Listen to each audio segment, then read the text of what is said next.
బంగ్లాదేశ్లో అల్లర్లు కొనసాగుతూనే ఉన్నాయి. దేశవ్యాప్తంగా హిందువులపైన ఇంకా దాడులు ఏమాత్రం ఆగడం లేదు. 19 రోజుల్లోనే 6 హిందువులని చంపారు అక్కడ నిరసనకారులు. మరో ఇద్దరిని కూడా ఈరోజు దారుణాతి దారుణంగా నడి రోడ్డు పైన హతమార్చి నిప్పుపెట్టిన సంఘటన మరోసారి చోటు చేసుకుంది. చక్రవర్తి అనేటువంటి ఒక యువకుడిని హతమార్చి అతన్ని పెద్ద ఎత్తున రోడ్డుపై ఆయన మృతదేహాన్ని ఊరేగించారు అక్కడ నిరసనకారులు. దీంతో పాటుగా రాణా ప్రతాప్ అనేటువంటి మరో యువకుడిని కూడా కాల్చి చంపారు.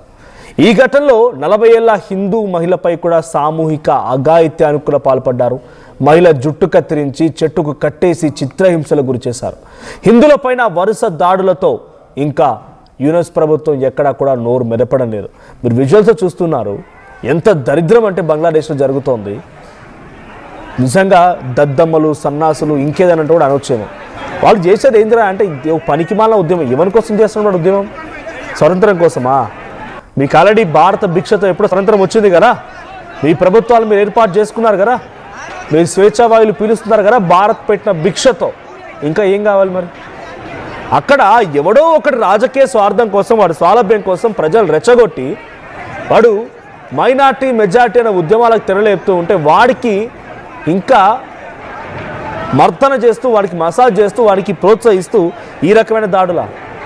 సో చాలా క్లియర్గా బంగ్లాదేశ్లో ఒక పొలిటికల్ కృత్రిమ ఉద్యమం నడుస్తోందనే విషయాన్ని పదే పదే నేను చెప్తూనే ఉన్నాను. ఉగ్రవాదుల చేత ప్రొవోకేట్ చేయించిన ఉద్యమం. సరే, షేక్ హసీనా అక్కడ మీరాటి వాళ్ళు నిరసనకారుల నేపథ్యంలోనే బంగ్లాదేశ్ నుంచి పారిపోయి శరణార్థిగా భారత్లోకి ఎంట్రీ ఇచ్చింది. భారత్ దగ్గర శరణార్థిగా ఉంది. ప్రాణాలను కాపాడండి, ప్రాణభిక్ష పెట్టండి శరణార్థిగా ఉంది. మీరు అక్కడ ఇంటర్నేషనల్ కోర్ట్ ఆఫ్ క్రిమినల్లో మీపై చేసినటువంటి మాటలు, మీపై దూషించినటువంటి ఆ చర్యలకు తనకి మరణశిక్ష విధించారు, ఉరిశిక్ష వేయాలనుకుంటున్నారు. లీగల్గా ఛాలెంజ్ చేయండి, లేఖలు రాయండి, లేకుంటే మేము భారతదేశం నుంచి ఎటువంటి రెస్పాన్స్ లేకపోతే ఇంకేదైనా ప్రయత్నం చేయండి. అంతేగాని పని పాట లేని ఉద్యమాలు సృష్టించి ఈ రకమైనటువంటి ప్రయత్నమా? అక్కడ ఫిబ్రవరి 12 ఎన్నికలు జరగబోతున్నాయి. 3 ప్రధాన పార్టీలు పోటీ పడుతున్నాయి.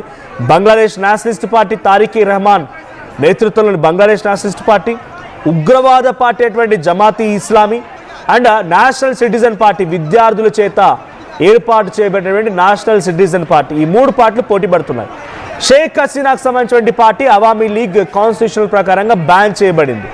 అయితే ఈ 3 పార్టీలోకెల్లా మైనార్టీలకు కూడా అవకాశం కల్పించి, మైనార్టీలకు కొంత సంక్షేమాన్ని చూపించి మైనార్టీల పక్షాన నిలబడేటువంటి ఏకైక పార్టీ అవామీ లీగ్ పార్టీ. మైనార్టీలో హిందువులు కానివ్వండి, క్రిస్టియన్లు కానివ్వండి, అక్కడ సిక్కులు కానివ్వండి, జైన్లు కానివ్వండి, మైనార్టీల పక్షాన అక్కడ బంగ్లాదేశ్లో ఉంటే మైనార్టీల పక్షాన నిలబడేటువంటి ఏకైక పార్టీ కేవలం అవామీ లీగ్ పార్టీయే. ఇప్పుడు ఆ పార్టీ కంప్లీట్గా బ్యాన్ చేసి పడేశారు. పార్టీ అక్కడ పోటీలో లేదు, పార్టీ నాయకులందరూ కూడా కట్టడి చేశారు. దీంతో ఏమైపోయింది, అక్కడ ఎవరన్నా మైనార్టీలు పోటీ చేద్దామన్నా కనీసం అవకాశం లేదు.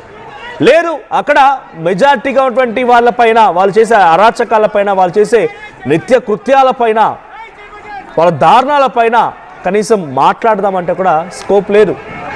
అక్కడ ప్రజాస్వామ్యం అనేది కూని అయిపోయింది. ప్రజాస్వామ్యం లేదు, ఇక కంప్లీట్గా ప్రభుత్వాలు లేవు, ప్రజాస్వామ్యం లేదు. ప్రజలు, నిరసనకారులు, ఆందోళనకారుల చేతిలోనే పూర్తిగా మగ్గిపోయింది. విజువల్స్ చూడండి, కింద విజువల్ మీరు చూస్తున్నారు.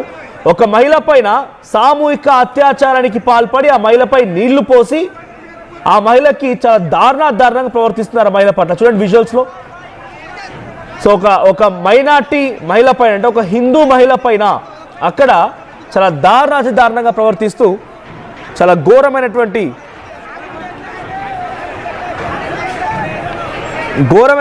పద్ధతిని అవలంబిస్తూ మరణకాండం సృష్టిస్తూ ఉన్నారు. 19 రోజుల్లో 6పై ముందుగా దీపు చంద్రదాస్ ఒక కార్మికుడు హతమార్చి నిప్పంటించారు. అమృత్ మాండల్ ఆయన ఇదే రకంగా హతమార్చారు. కొంకన్ దాస్ ఆయన ఈ రకంగానే. చక్రవర్తి, ఇప్పుడు రాణా ప్రతాప్. ఒకరి కాదు, ఇద్దరు కాదు, వరుసగా ఒకరి తర్వాత ఒకరు ప్రాణాలు కోల్పోతూనే ఉన్నారు. ఒక మైనార్టీకి సంబంధించినటువంటి అక్కడ మైనార్టీ హిందువు ఒక నామినేషన్ వెళ్ళాడంట. అక్కడ ఎలక్షన్ జరుగుతున్నాయి కాబట్టి నామినేషన్ వేయడానికి వెళ్తే ఆ నామినేషన్ని కనీసం స్వీకరించకపోగా కిడ్నాప్ చేశారంట నిరసనకారులంతా కలిసి. ఆ నామినేషన్ వేసే వ్యక్తిని కిడ్నాప్ చేసి అక్కడి నుంచి తీసుకెళ్లారంట. రోజు రోజుకి ఇంకా ఈ దాడులు పెరిగిపోతూ ఉన్నాయి, పేటరేగిపోతూ ఉన్నాయి. కానీ అక్కడ ఉన్నటువంటి యుఎస్ ప్రభుత్వం మాత్రం ఏమాత్రం స్పందించలేదు. కనీసం దాని గురించి మాట్లాడడం లేదు కూడా. సో తారిక్ రెహమాన్ వచ్చిన తర్వాత అయినా కొంత బాగుపడుతుందేమో. నాకు అన్ని కులాలు అన్ని మతాలు ఒకటే, I'm an Indian, I'm a Bangladeshi, I'm a Hindu, I'm a Muslim, I'm a Jain, I'm a Sikh, ఈ రకమైన పదాలు మాట్లాడుకొచ్చారు. ఇండియా గురించి కూడా చాలా గొప్పగా మాట్లాడుకొచ్చారు తన ప్రసంగంలో. అలా మాట్లాడిన తర్వాత అక్కడ మైనార్టీలో కూడా కొంత ఆశాభావం వ్యక్తమైంది.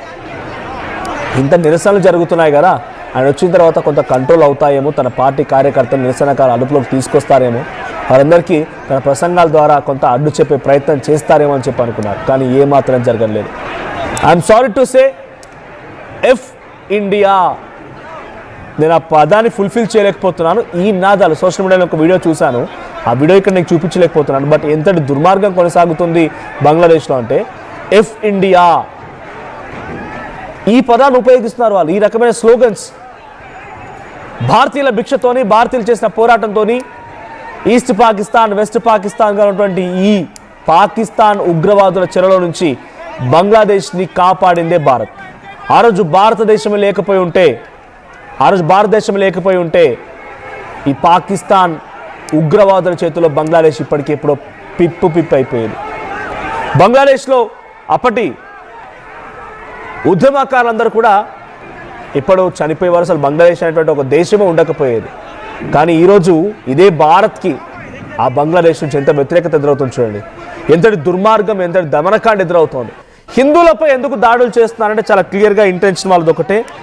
హిందూ జనాభా ఉన్నటువంటి అత్యధిక జనాభా ఉన్నటువంటి దేశం ఏదైనా ఉందంటే భారతదేశం మాత్రమే.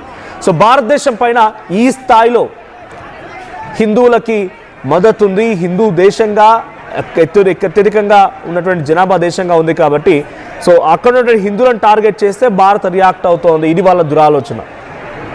అక్కడున్న మైనార్టీలను టార్గెట్ చేస్తే భారత్ రియాక్ట్ అవుతోంది. ఇది ఆలోచన. రోడ్లపైకి ఎక్కి పిచ్చు కుక్కల్లాగా ఎలా అరుస్తున్నారు చూడండి. ఇక్కడ ఉద్దేశం బంగ్లాదేశ్లో జరిగేటువంటి ఆ దమనకాండను ఉద్దేశించి మాత్రమే. మైనార్టీలు, మెజారిటీలు, వాళ్ళ మతాలు, వాళ్ళ రిలీజియన్ నేను పట్టించుకోవడం లేదు ఇక్కడ. సో అన్ని కృత్రిమ ఉద్యమాలు. జైష్ ఈ మహమ్మద్ ఉగ్రవాద సంస్థ, లష్కర్ ఇ తోయిబా, ఇటువంటి సంస్థలకు సంబంధించి లష్కర్ ఇ తోయిబా, హిజాబుల్ ముజాహిదీన్ ఇటువంటి సంస్థలకు సంబంధించిన ఉగ్రవాదులు బంగ్లాదేశ్లో తిష్టవేసి మరి ఉద్యమాన్ని ప్రేరేపిస్తున్నారు. ఎవరి చెర నుంచి అయితే బంగ్లాదేశ్ని ఈరోజు దేశంగా ఏర్పాటు చేయడం కోసం భారత్ సహకరించిందో మళ్ళీ వాళ్ళ చేతిలోకి బంగ్లాదేశ్ వెళ్ళిపోతోంది. వాళ్ళంతా కలిసి మళ్ళీ భారత్పై సైరన్ ఊరుతున్నారు, భారత్కి వ్యతిరేకంగా పోరాడుతున్నారు. ఒక్కసారి అక్కడ సిచ్యువేషన్ ఎలా ఉంది, ఎటువంటి ఆందోళన వ్యక్తమవుతున్నాయి, ఆ విజువల్ చూద్దాం.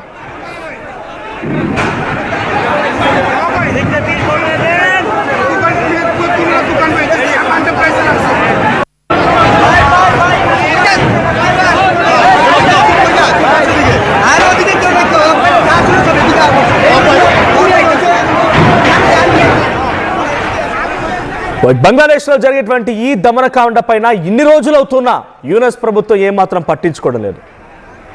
ఆయన ఆ స్థాయిలో ఆ స్థానంలో కూర్చోడానికి ప్రధానమైన కారణం ఆయన అక్కడ కొంత నోబెల్ ప్రైజ్ గ్రహీత, లేకపోతే పలు అవార్డుల గ్రహీత, ఒక శాంతి దూత, అన్ని రకాలుగా బాగున్నాడనేటువంటి ఒక అవకాశంతోనే ఆయన కుర్చీలో కూర్చోబెట్టారు.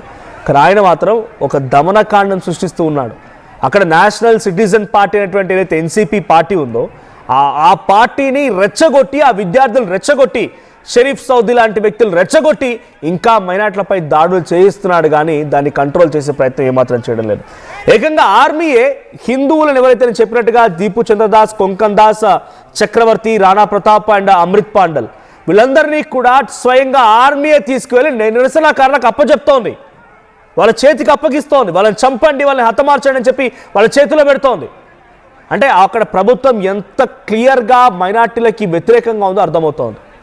ఎలక్షన్ స్టంట్లో భాగంగా ఎవ్వరికి తోచినట్టు వాడు ఏదో రకంగా అక్కడ మైనార్టీలపైన అఘాయిత్యం సృష్టిస్తూనే ఉన్నాడు. మరి ఇంత జరుగుతున్నా నేను ప్రపంచం మొత్తం మీద శాంతిని కోరుకునే వ్యక్తిని అని చెప్పే డొనాల్డ్ ట్రంప్, ఎడబోయావయ్యా నువ్వు, ఎక్కడున్నావు?